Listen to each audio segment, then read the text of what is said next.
वासंती द्वारा लिखी गई जयललिता की बायोग्राफी अम्मा में आज हम पढ़ेंगे ताकत पर ताकत। तमिलनाडु में राष्ट्रपति शासन लगा दिया गया। संवैधानिक प्रावधानों के अनुरूप 6 महीने के भीतर राज्य में चुनाव कराए जाने थे। अन्नाद्रमुक पार्टी दो धड़ों में बंट गई। एक की अगुवाई एमजीआर की विधवा जानकी आरएम वीरप्पन जैसे धाकड़ नेताओं के समर्थन से कर रही थी, जबकि दूसरे का नेतृत्व जयललिता के हाथों में था। जयललिता का मानना था कि पार्टी के आम कार्यकर्ताओं का समर्थन उनकी ताकत है। उल्लेखनीय है कि एमजीआर का अंतिम संस्कार संपन्न होने से पहले ही आम कार्यकर्ता मातम और अपमानित किए जाने की इस घड़ी में उनके प्रति अपने प्यार और समर्थन को जाहिर करने के लिए पॉइस गार्डन के पास जमा होने लगे थे। उस दिन वह किसी से मिलने के मूड में नहीं थी, लेकिन वो लोगों का आभार व्यक्त करने के लिए छत पर गई। उन्हें देखते ही वहां जमा कार्यकर्ता एक सुर में नारा लगाने लगे, हमारी नेता अमर रहे, तमिलनाडु की भावी मुख्यमंत्री जिंदाबाद। एमजीआर के निधन के बाद पहली बार उनकी आंखों से आंसू बहे। उन्होंने हाथ जोड़ते हुए कहा, कृपा कर मुझे ऐसी उपाधियां नहीं दे, मुझे धन या पद की परवाह नहीं। मैं तो सिर्फ उन कार्यों को आपकी सहायता से आगे बढ़ाऊंगी जो मुझे आपके नेता ने सौंपे थे। उन्होंने कार्यकर्ता को बताया कि वह राजनीतिक जीवन छोड़ना चाहती थी, लेकिन एमजीआर ने अपनी मां सत्या की तस्वीर पर उनका हाथ रखवाकर शपथ दिला दी कि वह राजनीति नहीं छोड़ेंगी। पार्टी नेतृत्व पर उनकी दावेदारी एकमात्र इस तर्क पर आधारित थी कि ऐसा एमजीआर स्वयं चाहते थे। एमजीआर के अपनी दिवंगत मां की तस्वीर पर हाथ रखकर जयललिता को शपथ दिलाने जैसी भावनात्मक बात कार्यकर्ताओं के दिलों में घर कर गई और इसने उन्हें एमजीआर के अपनों की पंक्ति में भी मजबूती से बिठा दिया। आश्चर्य नहीं कि आरएम वीरप्पन ने बाद में बताया कि सारी कहानी झूठ थी, जो कभी घटित ही नहीं हुई थी। जयललिता अब राज्य के तूफानी दौरे पर निकल गई। वह तमिलनाडु के हर जिले में जनसभाओं को संबोधित कर रही थी। अखबारों में खबरें छपी कि एमजीआर के बाद जयललिता जितना भीड़ खींचने वाला कोई व्यक्ति नहीं था। हर जनसभा के बाद जयललिता का आत्मविश्वास बढ़ा और उनकी राजनीतिक ताकत भी। आरएमवी और उनके सहयोगी संभावित परिणाम को लेकर चिंतित थे, इसलिए उन्होंने वही किया जिसमें उनकी महारत थी। उन्होंने जयललिता को बदनाम करने का अभियान शुरू किया, उनको अनैतिक और घटिया औरत बताया। उनकी निजी जिंदगी के बारे में कहानियां गढ़ी गई। शोभन बाबू से अपने रिश्तों के बारे में जो उन्होंने खुलकर लिखा था, उसे जनता के समक्ष बारंबार दोहराया गया, लेकिन जयललिता झुकने को तैयार नहीं हुई। उसने भी डीएमके और अन्नाद्रमुक के जानकी घड़े पर तीखे हमले किए और अपशब्द कहे। यहाँ तक कि उन्होंने जानकी पर आरोप मढ़ दिया कि एमजीआर के निधन से पूर्व की रात जानकी ने छाछ के गिलास में जहर मिला दिया था, जो एमजीआर के लिए अंतिम घूंट बना। जैसे जैसे जयललिता के प्रचार अभियान में भीड़ बढ़ने लगी, उनके भाषण किसी बड़े नेता जैसे आत्मविश्वास से भरे होने लगे। अब तक उनको समर्थन दे रहे वरिष्ठ नेताओं में लेकर उनको संदेह बढ़ने लगा। उन्हें लगा कि जयललिता बहुत अधिक रौब जमाने वाली व्यक्ति है।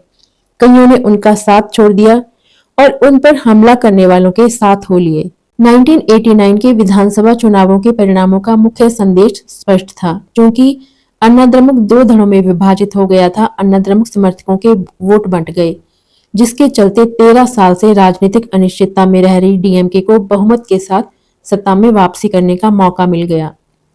अपने दिवंगत पति की सीट अंधिपति से चुनाव लड़ने वाली जानकी को अपमानजनक हार का मुंह देखना पड़ा।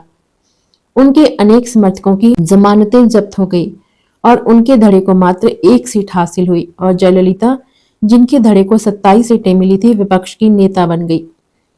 हार के सदमे ने जानकी के जयललिता के प्रति अब तक रहे शत्रुतापूर्ण दृष्टिकोण में एक बड़ा परिवर्तन लाया। उन्होंने जनता के फैसले को विनम्रता के साथ स्वीकार किया और राजनीतिक जीवन से संन्यास लेने की घोषणा कर दी। वह जयललिता से मिली और उनसे कहा कि पार्टी का उनका धड़ा जयललिता के गुट में विलय कर लेगा और इस तरह जयललिता एकजुट अन्नाद्रमुक की नेता होंगी। इस विलय के बाद दो पत्तों वाली पार्टी का लोकप्रिय निशान जयललिता के पास आ गया। करुणानिधि को, जो अब मुख्यमंत्री थे, लगा कि जयललिता को वह हल्के में नहीं ले सकते। वह जानते थे कि जयललिता की चुनौती विशाल रूप ग्रहण करे, इससे पहले उन्हें राजनीति से खदेड़ना होगा। जयललिता और उनके सहयोगी नटराजन पर लोगों के साथ कथित धोखाधड़ी का एक मुकदमा ठोका गया। आरोप लगाया गया कि चुनाव में टिकट चाहने वालों से ली गई जमानत की राशि टिकट नहीं पाने वालों को वापस नहीं की गई और जब ऐसे लोगों ने अपने पैसे मांगे तो नटराजन ने उन्हें जान से मारने की धमकी दी। पुलिस से उन्हें इतना ज्यादा तंग कराया गया कि एक बार तो जयललिता ने हताश होकर विधानसभा से इस्तीफा देने की घोषणा कर दी।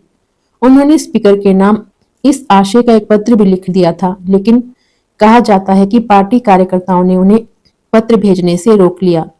मीडिया में खबर चल गई कि उन्होंने इस्तीफा दे दिया है, लेकिन स्पीकर ने स्पष्ट किया कि जयललिता विपक्ष की नेता पद पर विराजमान है।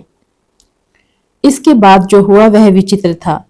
जब 25 मार्च 1989 को विधानसभा का बजट सत्र शुरू हुआ, वित्त विभाग का कार्यभार रखने वाले मुख्यमंत्री करुणानिधि बजट भाषण देने के लिए खड़े हुए। उनके भाषण शुरू करने से पहले ही कांग्रेस पार्टी ने व्यवस्था का एक प्रश्न उठाया कि पुलिस ने विपक्ष की नेता जयललिता के खिलाफ अलोकतांत्रिक कार्यवाही की है, जो सदन के एक सदस्य के विशेषाधिकार का उल्लंघन है। करुणानिधि गृह मंत्रालय का कार्यभार संभालने के कारण पुलिस की कार्यवाही के लिए जवाबदेह थे, इसलिए उन्होंने इस पर चर्चा के लिए सदन की इजाजत मांगी। ऐसे में जयललिता फटाक से खड़ी हुई और आरोप लगाया कि मुख्यमंत्री की शय पर ही पुलिस ने उनके खिलाफ कार्यवाही की और उनके फोन टैप किए। उन्होंने ये भी आरोप लगाया कि उन्हें उनके लोकतांत्रिक अधिकारों से वंचित करने के लिए मुख्यमंत्री ने सत्ता का दुरुपयोग किया है। जयललिता ने स्पीकर से मुख्यमंत्री और पुलिस कमिश्नर के खिलाफ विशेषाधिकार हनन के प्रस्ताव पर तुरंत चर्चा करने का अनुरोध किया। स्पीकर ने कहा कि चूंकि मुख्यमंत्री को सदन के पटल पर बजट प्रस्ताव रखने हैं, इसलिए वह चर्चा की इजाजत नहीं देंगे। फिर तो सदन में अव्यवस्था का माहौल बन गया। अन्ना द्रमुक सदस्य विरोध में नारे लगाते हुए सदन के बीचों बीच आ गए। डीएमके विधायकों ने भी इसके विरोध में नारेबाजी की। जयललिता ने जब अपनी बात दोहराई कि आपराधिक कृत्यों के लिए आरोपित एक व्यक्ति को बजट पेश करने नहीं दिया जाना चाहिए, तो कथित तौर पर करुणानिधि ने जयललिता के शोभन बाबू से संबंधों के बारे में भद्दी टिप्पणी की, जिसे जाहिर है सदन के रिकॉर्ड से निकाल दिया गया। इसी सब के बीच एक अन्ना द्रमुक सदस्य ने करुणानिधि पर हमला किया। वह डगमगा गए और उनका चश्मा नीचे गिरकर टूट गया। बस क्या था, डीएमके के कई मंत्री अपने नेता की सुरक्षा के लिए आगे आ गए। दोनों तरफ से एक दूसरे पर चीजें फेंकी जा रही थी। माइकों को उखाड़कर हथियारों के रूप में उपयोग किया जा रहा था। अन्ना द्रमुक के एक सदस्य ने बजट के पन्नों के चिथड़े कर दिए। जयललिता के सिर पर किताबें और चप्पल आकर गिरे। स्पीकर ने सदन की कार्यवाही स्थगित कर दी। मुख्यमंत्री को उनकी पार्टी के सदस्यों ने अपने घेरे में लेकर सुरक्षित बाहर निकाला, जबकि सदन में उत्पात मचता रहा। समाचार पत्रिका संडे की रिपोर्ट में कहा गया, झगड़ा बढ़ता देख जयललिता ने सदन से निकलने की कोशिश की। यही वो मौका था जब द्रमुक के एक सदस्य ने उनको रोकने की कोशिश की और उनकी साड़ी खींची, मानो वह उन्हें निर्वस्त्र करने की कोशिश कर रहा हो।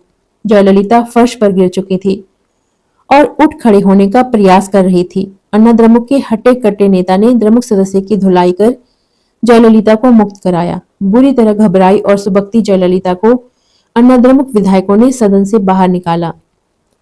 गुस्से और अपमान से भरी जयललिता क्रोधित पांचाली की तरह कस्में खाते हुए चली गई कि जब तक एक महिला के सुरक्षित सदन की कार्यवाही में हिस्सा लेने लायक माहौल नहीं बन जाता, वे विधानसभा में कदम नहीं रखेंगी। वे इसमें यह भी जोड़ सकती थी कि जब तक मैं एक मुख्यमंत्री के रूप में सदन में प्रवेश नहीं करती। वासंती आगे लिखते हैं, उस दिन के बाद से जयललिता उस बुरी घटना का अपने फायदे में उपयोग करने की कोशिश करती रही। एक सोचा समझा प्रयास लोगों की सहानुभूति लेने और अपने पर हुए हमले को महिलाओं की प्रतिष्ठा और इज्जत पर होने वाले हमले के उदाहरण के सबूत के तौर पर पेश करने के लिए। कल हम पढ़ेंगे इतिहास का निर्माण। तो फिर मिलते हैं कल।